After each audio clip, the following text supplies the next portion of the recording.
The Sikh Research Institute's mission is to provide educational resources to Sikhs to lead a Guru-inspired life. As a global nonprofit organization, we produce original online courses, research papers, videos, podcasts, events, and books to create the largest go-to source of Sikh knowledge online. Today's class is a part of the live series Love and Justice through Guru Nanak Sahib. This class serves as an immersive introduction into the principles of the Sikh faith, told through the primary source of the Guru Granth Sahib and secondary historic texts on the life of Guru Nanak Sahib. This class will begin with a 40-minute lecture, followed by 15 to 20 minutes for Q&A. So again, please drop your questions in the chat box and be sure to include your name and city. Now, I would like to introduce you to our instructor. Asha Marie Kaur is a research assistant with Sikri. She's a BA in Political Science and International Studies from Northwestern University. Her work at Sikri is tied to her love of the Persian language and the ways it connects Iran, Afghanistan, Central Asia, and the Indian subcontinent. Please welcome Asha. Vaheguru Ji Ka Khalsa, Vaheguru Ji Ki Fateh. Welcome everyone to the fourth session. Just a heads up, we have uploaded the handouts for sessions 5 through 8, as well as the readings. So download those while you're in this session, and you'll be good to go for the next 4 sessions. Just to give an idea of where we're at in the course, next week we are getting into the portion of the course where we're going to be engaging directly with Shabad, with the divine word of the Guru Granth Sahib. So we're going to start with an introduction to the Guru Granth Sahib. Then we're going to talk about Mool Mantar, the root verse of the Guru Granth Sahib. And then the handouts are actually going to be Shabads for you to read. So it'll give you a chance to kind of absorb, see what you think, and then we can expand on it in the sessions themselves. So today we are going to talk about the Janamsakhis. So just a disclaimer, for this lecture, I'm not actually going to focus as much on the historical nitty-gritty of the Janamsakhis or say particularities about their authenticity. I think that the readings do a really great job of diving into that. I do apologize that one of the readings may have had a little bit of issues with Unicode, where the Gurmukhi was like scrambled in gibberish. If anyone's interested, I can give you a clean document that has the Gurmukhi script properly inputted there. Instead, I want to really make this kind of a practical session. So what happens when we're given a source that is so different from the types of sources we interact with today? How do we see them in a light that's valuable when all the systems around us tell us that, well, if these aren't hard facts, they're not something to be valued? So I really want to dive into that. And also, we're going to use some really awesome Sikri content to follow the journeys of Guru Nanak Sahib from an exhibition that we did in Delhi in February, where we walked a live audience through the journeys of Guru Nanak Sahib. And that involved a particular engagement with the Janamsakhis, so I'll walk you through how we constructed a body of work based off of the knowledge we have at hand. So the readings go over the different bodies of the Janamsakhis we have available.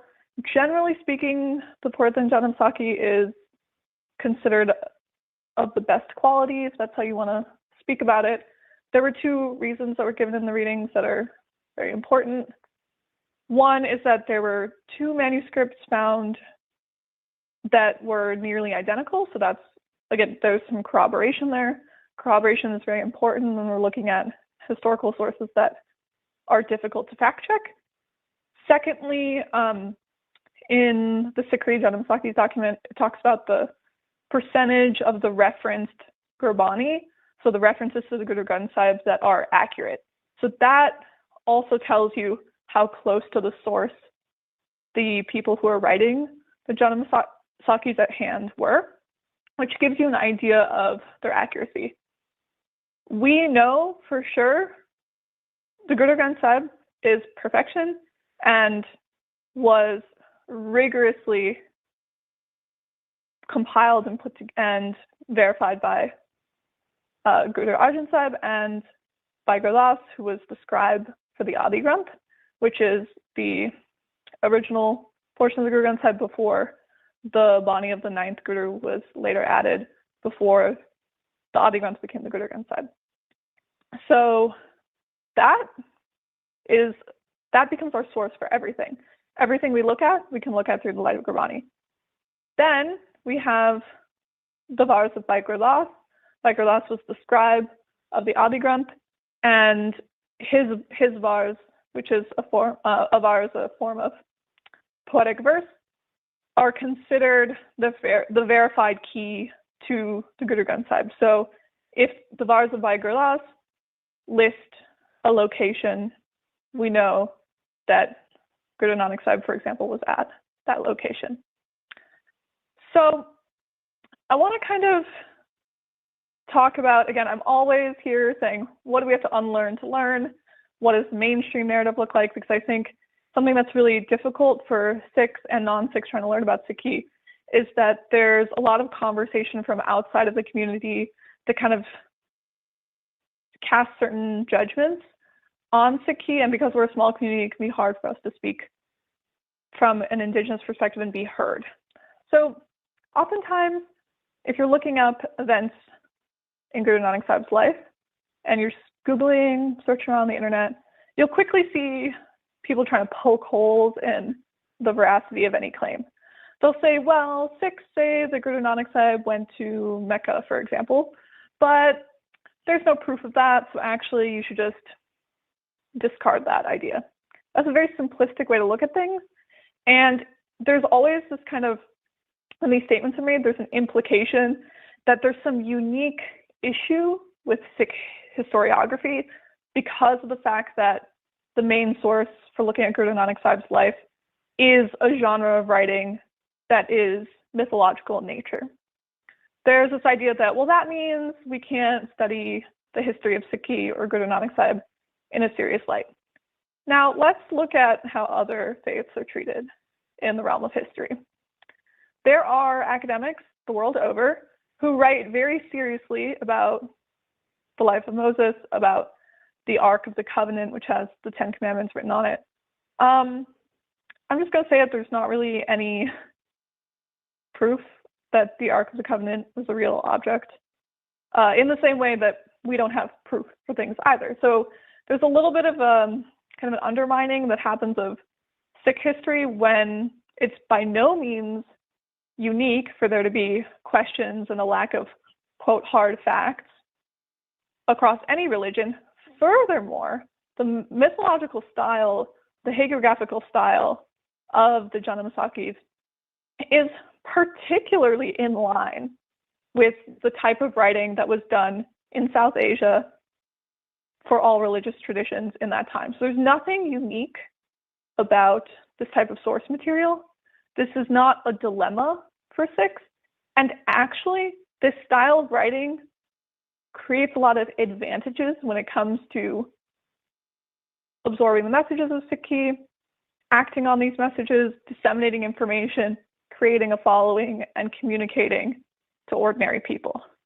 So we're going to talk about how to look at these, quote, weaknesses as assigned by oftentimes by mainstream academia, as actually strengths for engaging with Guru Nanak Sahib's lifetime, for engaging with Shabad, by being able to relate Shabad to real life events through the depictions that the Janamsakhis provide us. So I'm just going to read some quotes about other hagiographical traditions in other religions in South Asia around the same time. So here we see, for instance, Hindu hagiographies memorialize, oh, I can't move my, okay, one second, I have to pull this up separately because I can't move my video. Okay, for instance, Hindu hagiographies memorialize a saintly figure in order to articulate community identity or a particular ideology. Likewise, many tellings of saintly lives are as didactic as they are devotional, not only teaching their readers/listeners to be devout, but also to behave in certain ways. With such qualities, hagiographies can also be polemic, articulating contested views of the past, the present, and the desired future. They may be used, for example, to contest authority over specific places, to defend or challenge inherited religious or political authority, or to normalize changing forms of ritual practice. Third, hagiographies, at once devotional and polemic, are also historical texts. Reading hagiography, then, can often be a complicated task of interpreting multiple layers of theology, social commentary, and historiography. From medieval accounts of poet saints, like the 6th century Shiva devotee, Karakal Amayar, to English language comic book hagiographies of modern figures like Swami Vivekananda, the study of sainthood and hagiography in Hindu tradition provides ever-expanding areas of research across fields of religious studies, anthropology, literature, and history. So I think this quote also does a good job of talking about how hagiographies aren't even something that's limited to the past. They're not something that was deemed imperfect or not good enough and then it was discarded. It's actually something we engage in today as well. There are forms of writing today that follow this same kind of style and have the intention to teach people something specific. So in the next quote, which is about Islamic hagiographies, we're going to get to a really important point as to why the Janamsakhis were an excellent vehicle for portraying a particular approach, for giving a particular approach to Sikhs. So you'll see what I mean after I read and explain. Okay. In an essay titled The Chishtiya of Sultanate India, a case study of biographical complexities in South Asian Islam, Bruce Lawrence has argued that for South Asian Sufi masters, Clifford Geertz's notion of enacted biography must give way to a more complex act of retrospective biography.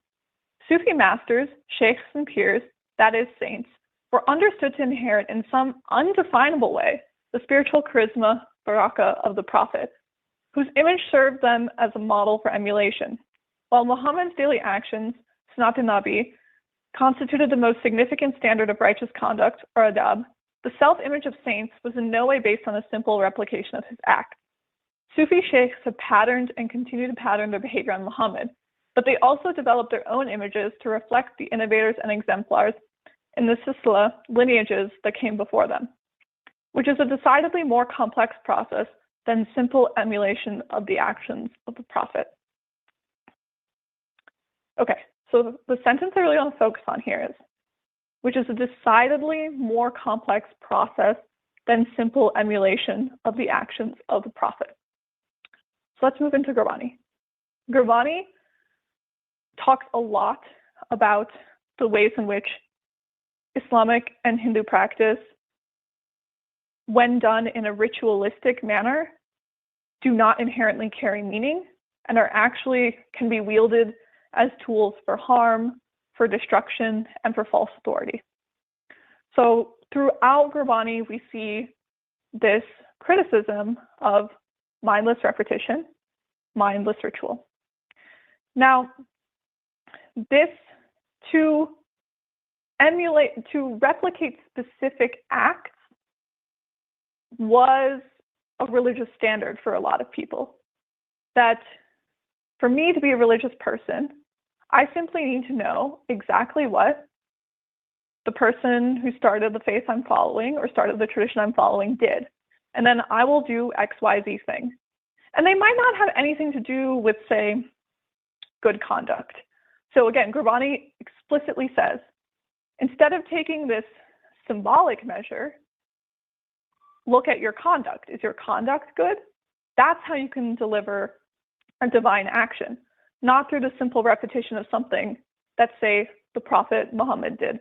So there's lots of things that the Prophet Muhammad did that have nothing to do with righteous or wrong conduct that are seen as things you should emulate to be a more religious person.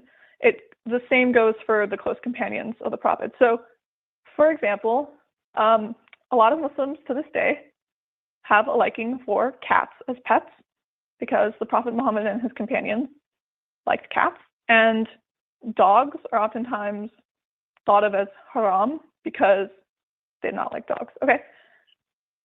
That doesn't really have anything to do with whether or not someone's doing good deeds, right? So when you write something that's based off of hard facts and very intricate details that are fixed, that do not change, that look the same in any source that you're supposed to look to, this creates a tendency in human beings, and this is a tendency that the Gurus were very aware of because they criticized it so often. There is a tendency to want the very easy XYZ instructional booklet. Okay, I did this, now you do that.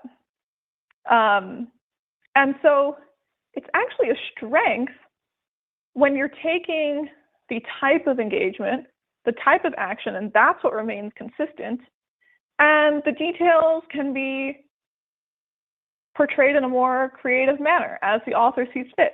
As the author, if the author wants to portray a certain emotion, they can heighten certain details. If they want to get people to look at a particular message within what they're saying, there's this rich and colorful Janamsakhis tradition that allows people to be captivated by what they're reading.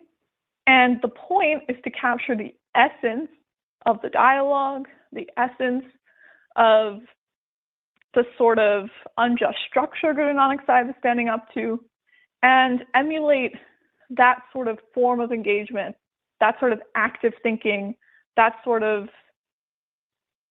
reimagining of one's surroundings, rather than, okay, well, because Guru Nanak Sahib ate lunch at 1 p.m. each day, like we should eat lunch at 1 p.m. each day too. So by not having details, we actually are able to move away from an unhealthy focus on replicating details. So one has to, yes, the Janamsakhis are confusing. There's a lot of uncertainty. So that means you actually have to engage with them. Like if you want to learn something, you have to sit with them and you have to think through things and you have to see what makes sense. And you have to figure out how you're going to live that out in your own life. And it's not going to be obvious because sometimes the Janamsakhis even show Guru Nanak Sahib performing a supernatural act. We're not able to perform supernatural acts. So how do we have the same effect without having magic powers? That process of thinking through how you're going to enact change in the world as an ordinary person, that is very powerful. That creates, and that's what being a Sikh is. Being a Sikh is to be a student, to be a learner. So they're making you do the homework because they're not telling you exactly what to do. So by not having the details, we have to keep chiseling. We're not handled the final product, and that in and of itself is the gift that the Janamsakhis provide. So now let's go through that process together. How do we capture the essence of what the Janamsakhis are telling us and stay as close as possible to what we know and what we can't know? We're not trying to go wild here. Again, there's some things that we know didn't happen because they were supernatural events, and we can surmise that probably they didn't happen necessarily in that way. So that doesn't make anything any less valuable, and it doesn't mean we have to sit and make a note and condemn anything for being supernatural either. So when we're trying to map a narrative that doesn't have these kind of cold hard fact sources, the best way to do this is to triangulate across as many sources as possible and see what you get out of that intersection. So if we look at Gurbani, this is something that was addressed in the readings as well.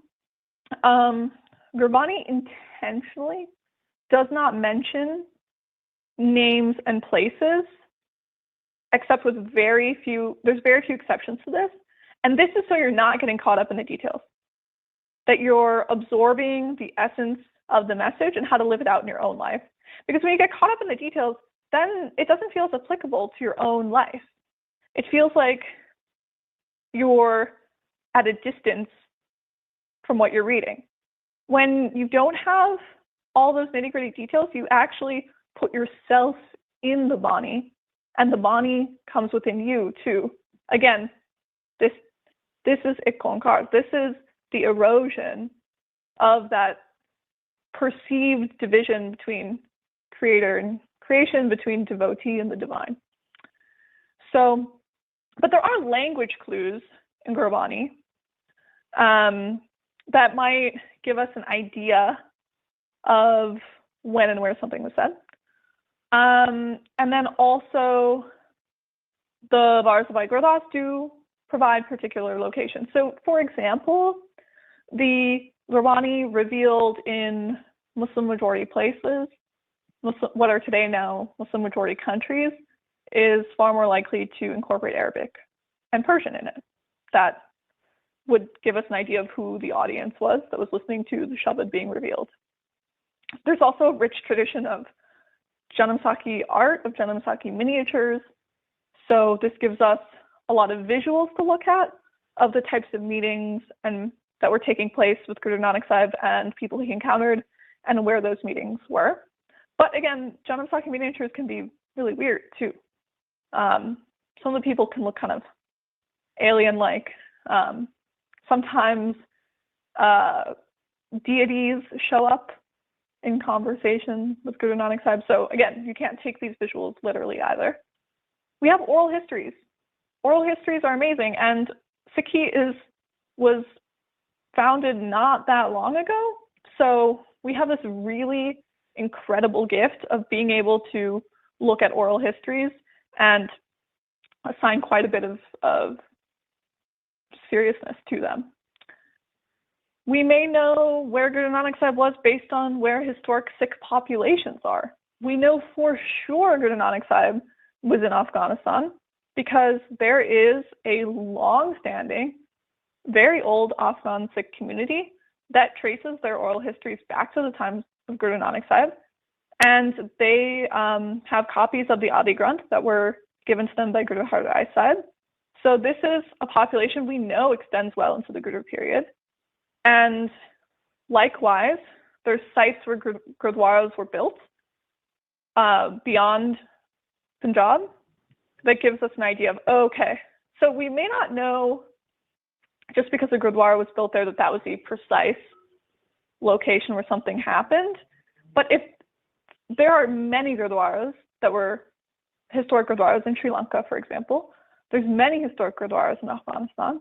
So that gives us an idea of, okay, there was a presence here and these were built for a reason.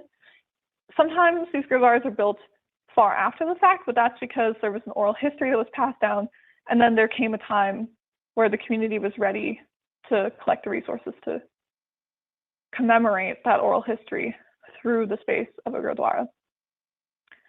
And also studying language patterns in general helps us assess the likelihood of accuracy. So if this is in the readings as well, okay, we saw this Janamsakhi was written at this time, but this phrase, this word was not used until a much later time. So then that puts into question when something was written. And this linguistic technique is used across academia to date historical events, to date manuscripts, to even estimate where cultures and languages split off from each other. So yeah, none of the things that we have to do in order to fit the Janamsakhis into historiography are unique or some vexing dilemma only facing the Sikhs. So I think that's really important to remember, and it allows us to kind of value the beauty of what we have.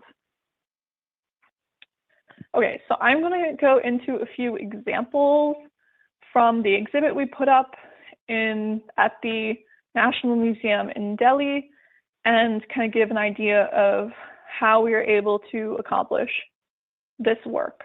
So for each panel in this exhibit, we had a contemporary or historical art piece of the Sakhi of the narrative.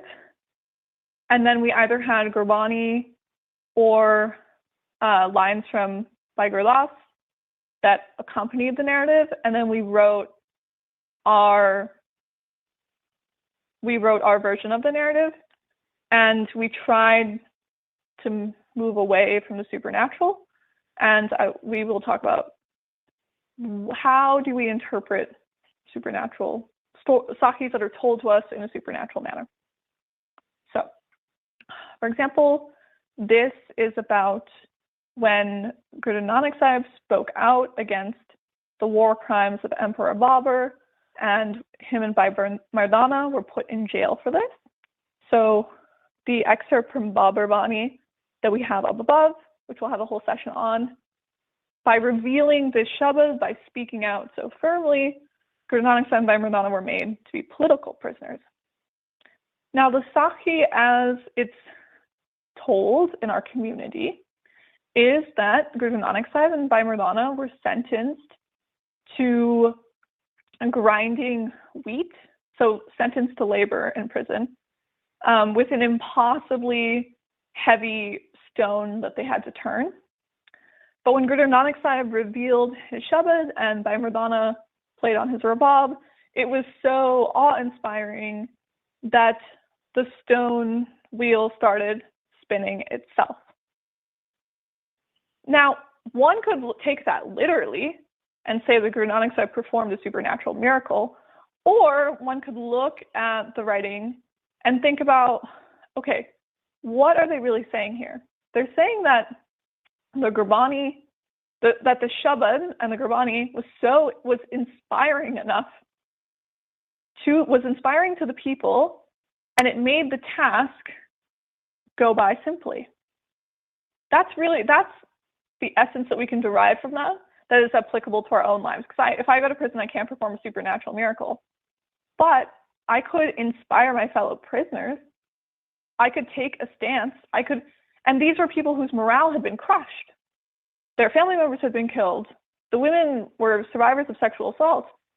So when you increase someone's morale by inspiring them, you are then able to accomplish a lot more than you were when you were traumatized and divided and conquered.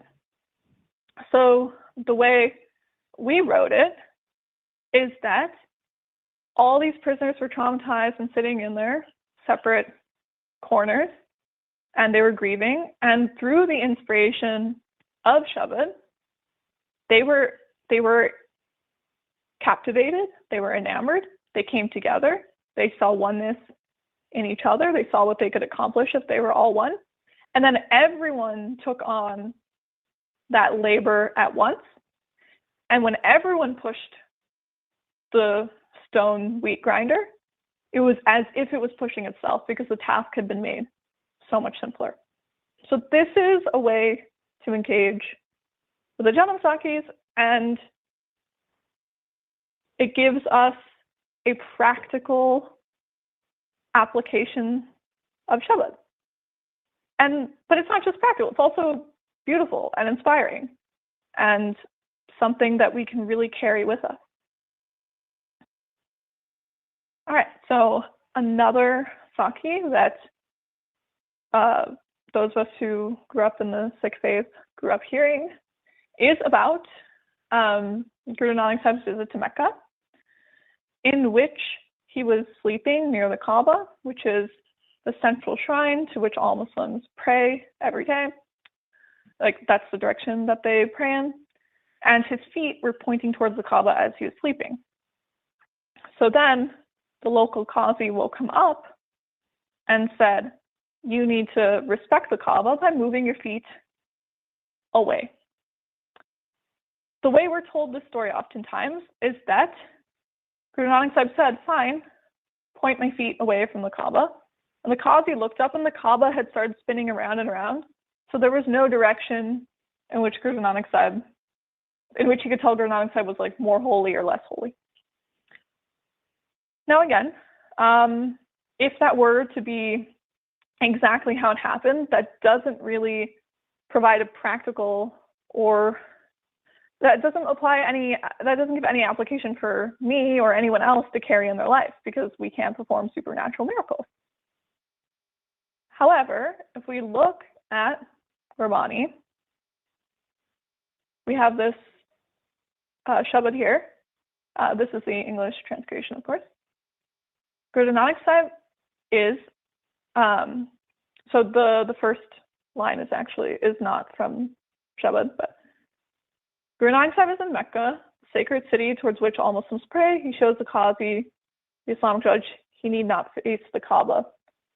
The Guru tells the Qazi, Mecca is hidden in your mind if only you knew. And then this line is from Shabad, make your mind Mecca and your body the Kaaba. So the message here is that there is no particular orientation, direction, etc., that is more or less divine, more or less holy, and that instead of focusing on which direction to face, we should be doing that internal work within ourselves. So that way we can interact with our surroundings in a divine manner.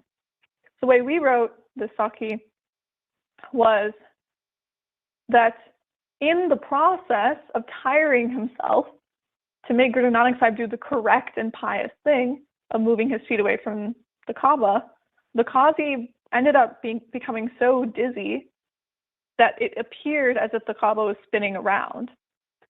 And in that moment, he realized how silly this was. Why am I doing this when in reality, all spaces are sacred, all directions are sacred? And that essence, that profound message of Ik Onkar, is what we can get out of this Sakhi. Another example is when Guru Nanak Sahib went to Baghdad in Iraq. This is something I want to bring up because there is a shrine to Guru Nanak Sahib that the local community says is, in fact, the place where Guru Nanak Sahib visited. However, again, if you do some quick Googling, you'll quickly find all these articles saying, well, there's no proof that he was really there, and the inscriptions that the locals used to say that this is a place Guru Nanak Sahib was, or if we date them, they're actually much more recent, so how do we really know? And again, this, I think, misses the point of what we can get out of the Janamsakhis. Whether or not Guru Nanak Sahib physically put his foot down there is a metaphysical footprint that has been left. There is a group of people that to this day are inspired by the message of Guru Nanak Sahib, that have been affected by Sikhi, that have been given a gift. And that is really what we should focus on. However, the bars of Bhai Gurdas do, which again are verified by Guru Arjan Sahib, the fifth Guru, do say that Guru Nanak Sahib was in Baghdad. This is one of the examples of where the specific place is stated. So here we have from the bars of Bhai Gurdas, the whole city became quiet. The pir, the priest, was wonderstruck. He observed one deeply ecstatic fakir, devotee. Who is this fakir? What is his lineage? Guru Nanak has arrived in Kal Yuga, the dark era of ignorance. The fakir has recognized divine as only one, on earth, in the sky, in all four directions. So here we also have been told, we have information from the Janamsakhis that tells us that Guru Nanak Sahib gave the Islamic call to prayer when locals were trying to kick him out and exile him from the mosque grounds. So he said, listen, I'm not your enemy. I'm going to say your call to prayer. And then he added his own message in addition to the call to prayer. So I think this is also an example of what we've talked about earlier in this course, that there is a way to provide a new message to an audience that does not condemn or shun their own context. I think this is a powerful Sakhi for me as well. yes, we are tracing footsteps of the Udasis, the journeys of Guru Nanak Sahib. Some say there were 4 journeys, some say there were 5 journeys. So again, there are things that there's always going to be uncertainties, but these are all the countries in which we have an oral history, we have stories from the Janamsakhis, we have biographies verifying these journeys. This is a very expansive area, and again, I know I've emphasized this many times, but we're not talking about an era of time where that many people were literate. So you had to really get people's attention, because to spread information, it had to be captivating enough that they would remember it and then repeat it out loud, which is a skill that I think is really dying these days. It's so easy now to write tons and tons in our communication, very little of which is actually absorbed on a daily basis. So Shabad spread through captivating people with an oral message. The Shabad of Guru Nanak Sahib was not written down by Guru Nanak Sahib. It was passed down orally through the Gurus, and it was later written down when Biographical was described by the Adi Granth. So this is very important. As you can see, there are a lot of places here. We can't reliably depend on having cold hard facts for every one of these things. The buildings in all these places may provide us with varying degrees of evidence. So if we're trying to look at things through strictly a modern history lens, it's going to be a frustrating process. But if we try to look at this through what is the message that's being spread, how is this transforming people, it actually becomes a very powerful journey, and reading the Janamsakhis becomes a very inspiring experience. So I want to give some examples of the footprints that Guru Nanak Sahib left, both physical and metaphysical, because again, these sites maybe don't mean that that was the precise location where Guru Nanak Sahib was, but to this day, there is an influence on people. It has changed the way people lived their lives. So for example, in Baghdad, the Baba Nanak shrine is still protected by the locals, and there are people whose entire life is upholding and protecting this location. This is a dangerous job. So this is a group of people that has been so affected and inspired by the message of Guru Nanak Sahib that they are protecting a site that is a prime target for terror.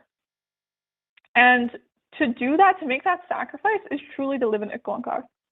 So that is the type of metaphysical footprint we're looking at.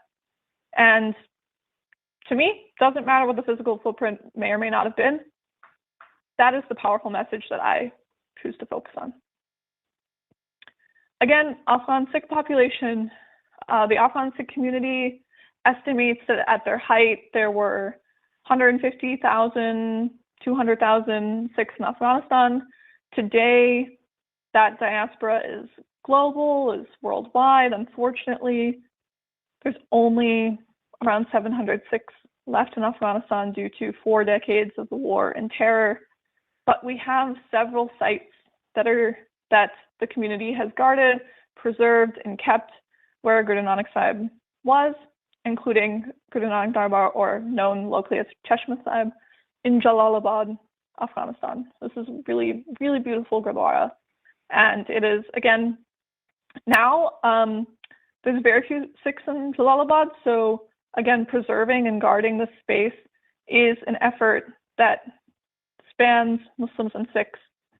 And there are many Afghans who really make immense sacrifices despite not being Sikh to protect Sikh history in Afghanistan.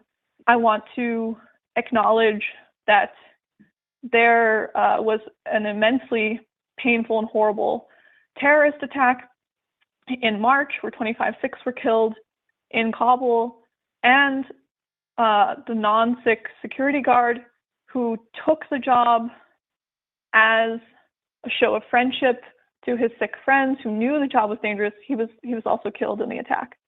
So again, this is an immensely powerful footprint that is being left in these places and is inspiring people to take the ultimate risk even. So this is a Gurdwara in Sri Lanka that there's several Gurdwaras in Sri Lanka that are said to have been visited by Guru Nanak Sahib. And this is when Guru Nanak Sahib, a trader that had listened to Guru Nanak Sahib's Shabad, then made his way all the way down to Sri Lanka. There were several kings and queens of Sri Lanka at the time. It was not one kingdom, but one of the kings and his queen were so inspired by Guru Nanak Sahib's Shabad that they hoped each day that he would make his way down there as well, so that they can meet him in person and see the source of this wisdom. He did arrive at the shores of their kingdom, and their faith was reaffirmed, and they became followers of Sikh. So there's several Gurdwaras in Sri Lanka that are said to have been visited by Guru Nanak Sahib and by Mardana. Another note on historical Gurdwaras is that something that is also telling is when there's a concentration of Gurdwaras in a place that doesn't necessarily have a huge modern Sikh population, or are in far-flung locations that are away from, quote, the major cities. So a lot of the Gurdwaras in Sri Lanka are in very rural, out there places. And ironically, the one in the biggest city, Colombo, does not lay a particular historical claim. So again, if we let people just poke holes in everything and say, well, there's no proof, well, why were these villagers so inspired then? We have to give credit to inspiration. Inspiration comes from somewhere. All right, so that is the end of today's lecture. I do want to talk a little bit about the next session because I'm really excited for it. We do Sikri does a whole course each year at our summer leadership program for young adults called Siddhak on Gurbani 101, which doesn't feel like 101. It is so filled with such rich information. So we do a whole course on it that spans 3 weeks. I'm going to try to give an hour-long lecture, but I will do my best. I really encourage people to read the readings. I think they will be very enriching. So and if we get a good foundation with those readings, they'll be a lot easier to engage with Shabad as we move forward with the course. So we're going to talk about what is the Guru Granth Sahib, what distinguishes this body of work from a holy book, which is the kind of term that's often used by non-Sikh mainstream observers. What is the language of Sikhi? Because a lot of people will say, oh, the Guru Granth Sahib is in Punjabi. That is, at best, a highly incomplete truth, and the readings will indicate why that is. And what is the relationship between Gurbani and the language of Gurbani and Gurmukhi as a script? Because Gurbani contains 8 families of languages, but Gurmukhi is a singular script. What's that relationship? How is Gurmukhi constructed? What makes it so unique? We're going to get into all of those things, and I think it'll make engaging with Shabad a really powerful and rewarding experience later on in this course. So happy to take any questions at this time. Lovely. Thank you so much, Asha. Am I coming through? Is my sound working? Yes. Okay, perfect. So I'm just going to start off the questions. I'd also encourage anyone who has any questions to please throw them in the Q&A section or put them in the chat, because sometimes the Q&A doesn't always function the way we'd like it to. But yeah, I'd like to start off with a question of my own. So from my understanding, what we've been doing today is unlearning some perhaps some like contemporarily or like well-known, well, I guess not well-known, but more commonly understood ways of engaging with the Janamsakhi. So what we've been doing is unlearning that or understanding it through a different lens.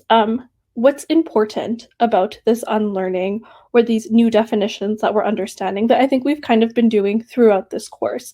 So why is this unlearning or this redefining or understanding in a new way important?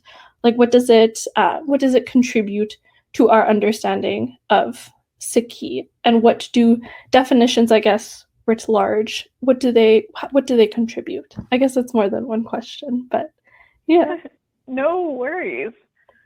Yeah, I think that when we make certain statements, there's an implication as to how that affects our engagement. So if someone is desperately trying to prove that something is untrue or did not happen, it's not really usually just a commitment to historical fact and truth. It is oftentimes also saying that what you're gaining out of this cannot be useful because it's not true. And not only is this really offensive to a community that has sustained its following of its faith for hundreds of years based off of these sources and these stories, it is something that I have seen leveled against the history of Sikhi far more than I've seen it leveled against what are considered more normative religions and faiths that have far more representation in academia. So we actually know reliably way less about what happened in, say, the time of the Bible, the time of the Old Testament, but there's not this same level of scrutiny. And so that kind of implies that there's a little bit of, I don't love the word agenda, but a little bit of an agenda. So I want people to know the limitations of the Janamsakhis without having their practice and their relationship with Sikhi undermined. I think this is really important because all of us who are Sikhs, if we were raised as Sikhs, if we grew up as children in the Sikh community, then much of our upbringing is around telling these Sakhis. So to then find out, oh, well, you actually don't know if any of those were true, that can be kind of shocking. And to then not follow that up with, but they're still just as valid in the transmission, the practice, the appreciation of Sikhi, to not follow that up is to really deny that non-Western ways of transmitting information have the same ability and oftentimes in my opinion, even more of an ability to transform and inform societies and to construct societies that are better, that are more just, that to influence. So there's this idea that only things told in a factual manner have worthy influence. And I don't want Sikhs to feel that way when they see this sort of scrutiny. So that's why it's really important to me. Awesome. Thank you. That was very helpful in kind of expanding on kind of some of the points that you've already touched upon. Then we do have a question from a attendee. So Surinder B from Hawaii asks, do Janamsakhis only refer to the life of Guru Nanak, or are other gurus included as well? That's a really good question. The Janamsakhis are only about the lifetime of Guru Nanak Sahib. However, the Varsa by Gurdas talk about all the gurus and contemporaries leading up to Bhai Gurdas's lifetime. But the Janamsakhis are a tradition that in the Sikh tradition of Janamsakhis only apply to the lifetime of Guru Nanak Sahib. So that is something else. There is a lot of variety and also development just because of the passage of time in the types of sources we have available to discern the happenings in the lifetimes of the different gurus. If we also think about it, things change very drastically too. In Guru Nanak Sahib's lifetime, there hadn't even really been a chosen, very firm cosmopolitan language. There was a transition in the Islamic leadership from Turkish to Persian. So Emperor Babur wrote some of his life's works, and his court wrote some of his life's works in Turkish and some in Persian. By the time you get to a more standardized point of language and a more standardized system for writing down knowledge in courts, you start to get a little bit more of like verifiable sources. So Persian was for sure the language of authority by the time we get to say Guru Gobind Singh's lifetime. Guru Gobind Singh famously wrote the Zafarnama in Persian to Emperor Aurangzeb. Guru Gobind Singh's court penned things down in Persian. And we even see our ability to today interpret the Persian writings of the 10th Guru. It's a lot simpler of a task than interpreting the Persian writings of Guru Nanak Sahib. And that is because the Persian being used had become far more standardized and far more like the language that is spoken today among modern day Persian speakers. So the language had just simply not been standardized in the way we think of it today in Guru Nanak Sahib's lifetime. So when I show Persian shabads by Guru Nanak Sahib to a modern day Persian speaker, they're like, what is this? But what's all this unknown stuff in here? But that's because it was much more fluid then. There was much more incorporation of Sanskrit and Punjabi flowing in and out of Persian speech, but it was still considered Persian speech. So things there's always questions and uncertainties when we're looking at the Guru period era of history. But there are some places where it may be easier or harder to discern what was going on. And the reason why the Janamsakhis are oftentimes brought up as a unique challenge is because it's not just that they're incomplete, it's also that they're explicitly written to be mythological in nature, and they do not shy away from using supernatural language or descriptions. And in general, that tradition shifts in the time period of the Gurus. So people move away from that tradition. It becomes more desired for people to see things as they were versus seeing someone's creative interpretation. So yeah, there's a lot of change. But because the Janamsakhis are unique to Guru Nanak Sahib's lifetime, we also are kind of taught that there's like a unique dilemma in looking at Guru Nanak Sahib's lifetime. So yeah, that's why I think it deserves a good solid engagement. Thank you for that very thorough answer. Yeah, I guess I'll end it off by asking another question myself. This is more tailored to what I vaguely know as like the work you do. But I know you kind of mentioned it in the answer to the previous question. But from my understanding, a lot of your work has to do with the Persian language and Persian influence. Could you maybe speak a little bit more about how that influences kind of the conversation that we're having today? So how does it perhaps add to this confusion about the are these tales real? What role does the Persian influence play, if that makes sense to you? Or if I'm making sense?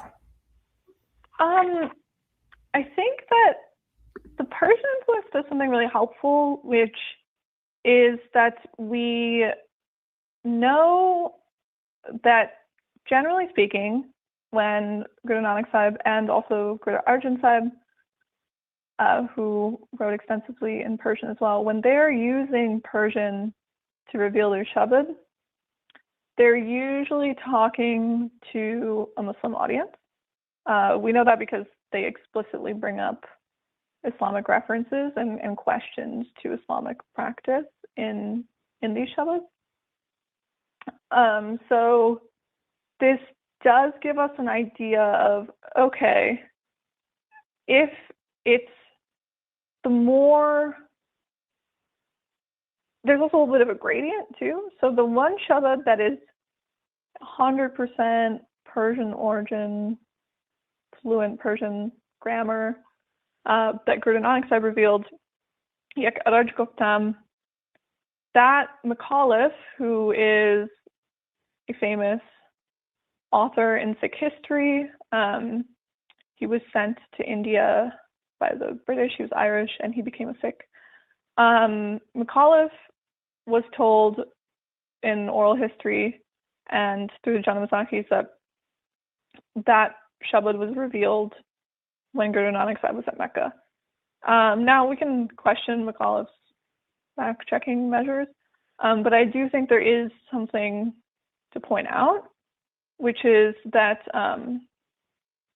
the level of Persian being used in that Shabad, in Persian, the higher you go in the complexity of speech, the more Arabic influence you have.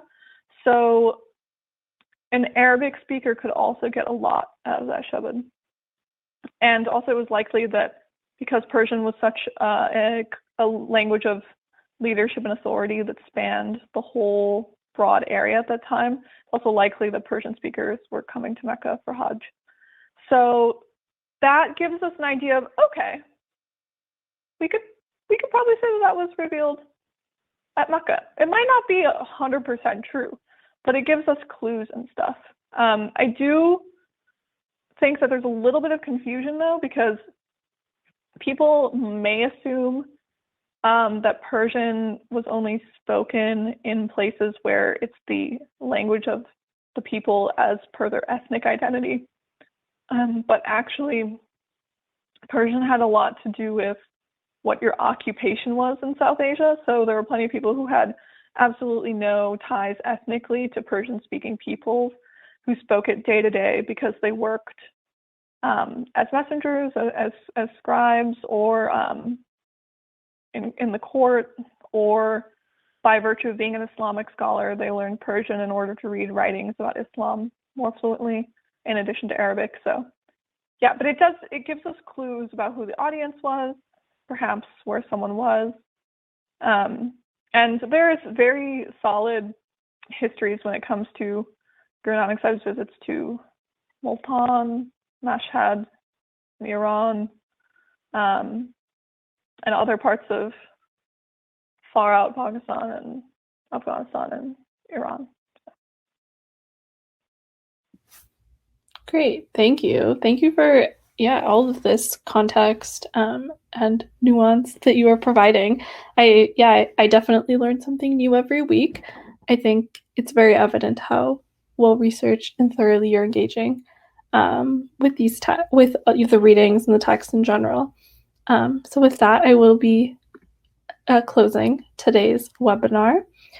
Thank you, everyone, for engaging, for participating, for your questions. Please note that a recording of this live class will be available within 24 hours. And please tune in next week for the 5th week of this live course. Also, we are hosting bi-weekly live webinars. Our next one is on Father's Day on Sunday, June 21st. Please join us as we welcome Inderpreet Singh, Jasdeep Singh Bajwa, Dr. Jasjit Singh, and Dr. Gurpal Singh. They will discuss how Sikhi has informed their ideas of fatherhood, the challenges, and the triumphs. You can register at sikri.org/webinars. And lastly, don't forget to tune into the Sikhcast, a podcast produced by Sikri, where we explore the various issues and events affecting Sikhs worldwide. Thank you for joining today's live class. This live class will be ending now. Waheguru Ji Ka Khalsa, Waheguru Ji Ki Fateh.